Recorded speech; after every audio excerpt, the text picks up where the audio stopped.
Of course MTM എന്നെ ഏറ്റവും കൂടുതൽ സന്തോഷിപ്പിച്ച അതാണ്. മദർ തെരേസയുടെ പേരിലുള്ള ഒരു സ്കൂള്. നിങ്ങൾക്ക് എല്ലാം അറിയാമെന്ന് ഞാൻ പ്രതീക്ഷിക്കുന്നു. ആരാണ് മദർ തെരേസ? ഞാൻ പറയാൻ ഉദ്ദേശിക്കുന്നില്ല, പക്ഷെ കണ്ടുപിടിച്ച് കാണുമെന്ന് ഞാൻ വിചാരിക്കുകയാണ്.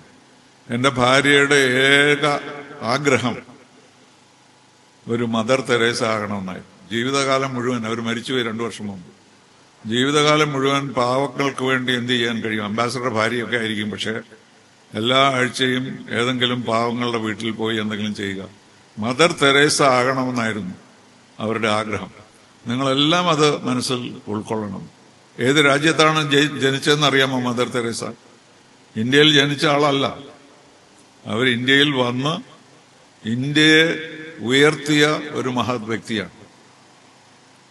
അതുപോലൊരു സേവനം ചെയ്യുന്ന ഒരു വ്യക്തി ചരിത്രത്തിൽ ഉണ്ടായിട്ടില്ല. ഇപ്പോഴും അവരുടെ പേരിലാണ് എത്രയോ നല്ല കാര്യങ്ങൾ ലോകത്ത് നടക്കുന്നത്.